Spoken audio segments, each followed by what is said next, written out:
आज आपके साथ चिकन रेशमी कबाब बनाने की बहुत ही कमाल की रेसिपी शेयर कर रहा हूँ और बनाने का तरीका जो आपको बताऊँगा इंशाल्लाह बहुत ही आसान होगा। अगर आप बिगनर भी हैं ना, फिर भी आप इस रेसिपी को परफेक्ट बना सकेंगे। और जब भी आप इस तरह के कबाब बनाते हैं, आपके कबाब्स के अंदर से वो जो टेस्ट है जो रियल चिकन का होता है वो क्यों नहीं आता, उसकी क्या रीज़न है, उसके बारे में आपको बताऊँगा।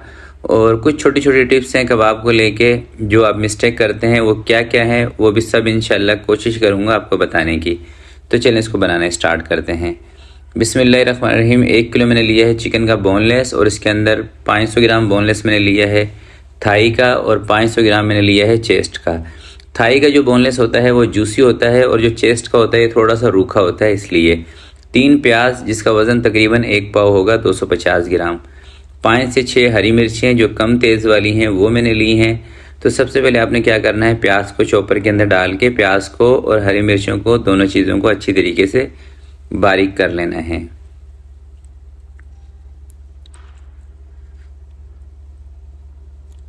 तो इस रेसिपी के अंदर ना दोस्तों, हमने प्याज का पानी नहीं निचोड़ना, ठीक है। अगर प्याज का पानी आप निचोड़ेंगे फिर कबाब ना आपके जूसी नहीं बनेंगे, ड्राई हो जाएंगे, सख्त हो जाएंगे। प्याज को अच्छी तरीके से मैंने बारीक कर लिया है। अभी आपको मैं ज़रा दिखा भी देता हूँ। अब ये सारा गोश्त उठा के ना, जो बोनलेस है चिकन का, हमने चॉपर के अंदर डाल देना है, और इसका बिल्कुल अच्छे तरीके से बारीक आपने कीमा बना लेना है। बारीक कीमा बनाएंगे ना तो कबाब आपके टूटेंगे नहीं, ठीक है। प्याज का पानी नहीं निकालना, प्याज आपने ऐसे इसके बीच में छोड़ देनी है। जैसे मैंने आपको बताया ना कि प्याज का पानी निकालेंगे कबाब आपके सख्त हो जाएंगे। तो कीमा मैंने अच्छी तरीके से बारीक कर लिया है, बिल्कुल बारीक आपने कर लेना है कीमे को, ठीक है। ये देख लें आप। अब कुछ मसाले हैं इसके अंदर वो शामिल करेंगे। धनिया कूटा हुआ 1 चम्मच आपने इसमें शामिल कर देना है। अजवाइन साबुत आधा चम्मच शामिल कर दें। ज़ीरा पाउडर 1 छोटा चम्मच आपने शामिल करना है। काली मिर्चें कुटी हुई 1 बड़ा चम्मच शामिल कर देना है। नमक शामिल करना है आधे चम्मच से थोड़ा सा ज़्यादा, यानी कि 1 चम्मच से कम, आधे चम्मच से थोड़ा सा ज़्यादा। तो जब आप दोस्तों इस तरह का कीमा बना लेंगे ना तो आपको यूँ लगेगा कि ये कीमा आपका पतला हो गया है, आपसे कबाब बनेंगे नहीं। मगर आपने परेशान नहीं होना, ठीक है। इस रेसिपी को आपने फॉलो करना है, कबाब भी बनेंगे और टेस्टफुल भी बनेंगे, ठीक है। तो बाकी कुछ और चीज़ें हैं वो भी इसके अंदर ऐड कर लेते हैं। ये सूखे मसाले तो इसके अंदर मैंने मिक्स कर लिए हैं, कुछ और चीज़ें भी हैं वो भी इसमें शामिल कर देते हैं। अदरक लहसुन का पेस्ट आपने 2 चम्मच इसके अंदर शामिल कर देना है। कसूरी मेथी 1 टीस्पून लें, इसको मसल के अच्छी तरीके से इसमें शामिल कर दें। और 1 से 2 चुटकी आपने इसके अंदर टाटरी भी शामिल कर देनी है। टाटरी आपके पास नहीं है तो इसकी जगह पे लेमन पाउडर आधा चम्मच आप शामिल कर दें। गरम मसाला पाउडर खुशबू के लिए, कबाब में से बेहतरीन खुशबू लाने के लिए गरम मसाला पाउडर, और 3 चम्मच आपने इसके अंदर घी को मेल्ट करके शामिल करना है। ऑयल का इस्तेमाल नहीं करना।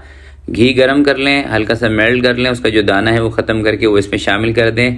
प्याज और घी ये 2 ऐसी चीज़ें हैं जिससे कबाब ना आपके इंतहाई जूसी और नरम बनेंगे, सख्त नहीं होंगे। और कबाब दोस्तों अगर सख्त होना तो खाने में बिल्कुल भी इसका टेस्ट नहीं आता। सख्त कबाब, रूखे रूखे कबाब बिल्कुल भी टेस्ट नहीं देते।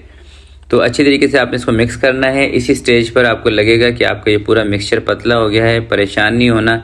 1 घंटे के लिए उठा के आपने इसको फ्रिज के अंदर रख देना है। 1 घंटे जब आप इसको फ्रिज में रखेंगे पूरा मिक्सचर आपका सेट हो जाएगा तकरीबन 1 घंटे में। 1 घंटा इसको मैंने फ्रिज के अंदर रखा था, मिक्सचर हमारा बिल्कुल बेहतरीन हो चुका है। अब आपने कोई भी सीख ले लेनी है, उसके ऊपर कबाब बनाने हैं, इस तरीके से लगा देना है कबाब। ये देखें, ठीक है। और इन्हीं कबाबों को अगर आप कोयले पे बनाना चाहते हैं तो आप कोयले पे भी बना सकते हैं। इंशाल्लाह कोयलों पे भी बेहतरीन बनेंगे, कोयलों से गिरेंगे नहीं। बस क्या करना है कि जब आप कोयलों पे बनाएं तो ये जो सीख है ना कबाब की स्टिक की, ये मोटी होनी चाहिए। बाज़ औक़ात आप पतली स्टिक के ऊपर कबाब लगा देते हैं तो वो फिर कोयले से ना गिर जाते हैं जब आप उसकी कोयले पर सिकाई करते हैं, क्योंकि उतनी मजबूती नहीं आती ना। और दूसरी बात यह है कि जब आपने अगर इनको कोयलों में बनाना हो तो इसके अंदर से आपने हवा अच्छे तरीके से निकाल लेनी है कबाबों के अंदर से।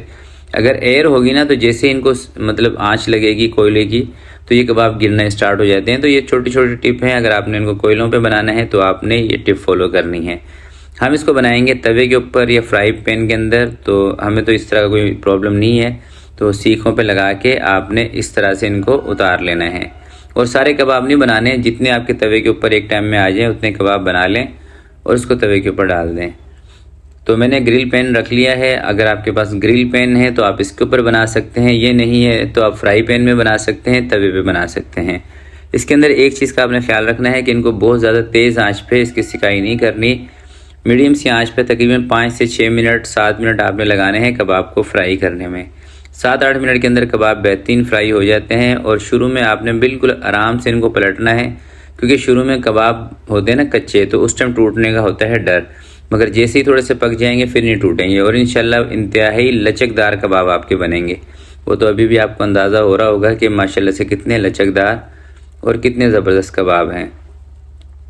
बाकी अगर दोस्तों आप चाहते हैं कि आपके कबाब एकदम टेस्टफुल बने, इसके अंदर चिकन का भी जायका आए और जो मसाले आपने इसके अंदर ऐड किए हैं उन मसालों का भी टेस्ट आए, तो उसके लिए ज़रूरी ये है कि आपने ना तो इसके अंदर किसी अंडे का इस्तेमाल करना है, ना ब्रेड का इस्तेमाल करना है आपने इसके अंदर, ना ब्रेड क्रम्स का इस्तेमाल करना है, ना मैदे का, ना कॉर्नफ्लोर का। अगर इस तरह की चीज़ें आप इसके कबाब के मिक्सचर में डाल देते हैं ना, यानी कि आपको लग रहा है कि मिक्सचर पतला हो गया, इसके अंदर मैदा डाल दें, कॉर्नफ्लोर डाल के इसको मतलब जान में ले आएँ, सख्त कर लें, तो उससे आपके पूरे कबाब का टेस्ट ख़राब हो जाता है। क्योंकि मैदा हो या कॉर्नफ्लोर हो, वो कबाब के अंदर इतनी जल्दी पकता नहीं है और मसाले भी नहीं पकते, गोश्त कच्चा रह जाता है, जिसकी वजह से कोई टेस्ट नहीं आएगा।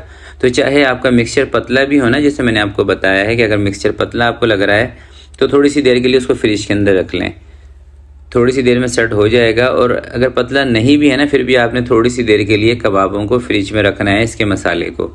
और अगर आप सीख के ऊपर यानी लगा के कोयलों में पकाना चाहते हैं, फिर तो आपने थोड़ा थोड़ा मिक्सचर निकालना है फ्रिज से, और जितनी सीखों के ऊपर आपने लगाना हो उतना कीमा निकाल के आपने सीखों के ऊपर लगा के उसको पका लेना है कोयलों के ऊपर, क्योंकि गर्म हो जाएगा ना ये उसका पूरा मिक्सचर, या रूम टेम्परेचर पर आ जाएगा। तो फिर अगर मतलब बिगनर हो ना बंदा, तो उससे फिर सीखों के ऊपर ना ये ठेरते ही नहीं है कबाब, उनको लगाने नहीं आते। अगर आप बिगनर हैं, आप कभी कभी इस तरह की चीज़ बनाते हैं, आपका दिल कर रहा है कि आप इसको सीखों के ऊपर बनाएं, तो फिर ठंडा कबाब का मसाला करके ना फिर आपने सीखों के ऊपर लगाना है।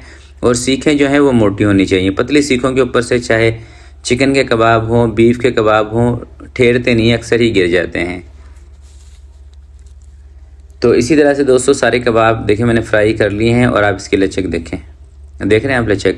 और फ्राई मैंने इनको थोड़ा अच्छे तरीके से किया है ताकि इसका जो पानी है वो अच्छी तरह से ड्राई हो जाए और चिकन हमारा अच्छी तरह से पक जाए। अब मैं ना आपको एक कबाब तोड़ के भी दिखाता हूँ।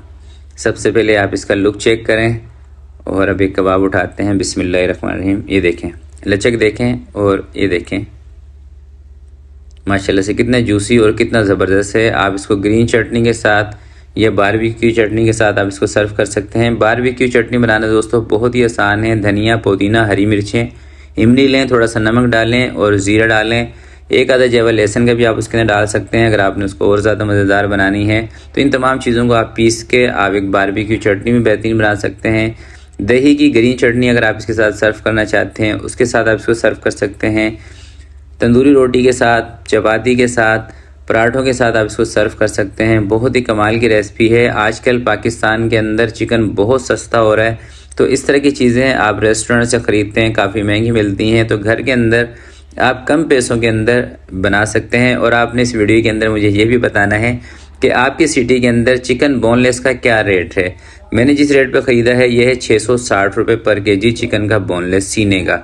जो थाई का बोनलेस होता है वो थोड़ा सा और सस्ता मिलता है। अगर सीने का बोनलेस 660 रुपये पर केजी आपको मिल रहा है, तो जो थाई का रान का बोनलेस होगा ना वो आपको 600 रुपये किलो मिलेगा, ये 580 रुपये किलो। तो आज की वीडियो के लिए इतना ही। उम्मीद करता हूँ आज की ये रेसिपी आपको पसंद आई होगी। रेसिपी अगर आपको अच्छी लगे तो प्लीज़ आपने इसको लाइक ज़रूर करना है। तो आपसे मिलते हैं किसी नेक्स्ट वीडियो में। तब तक के लिए अपना बहुत सारा ख्याल रखिएगा, अपने वालिदैन का ख्याल रखिएगा। अल्लाह हाफिज़।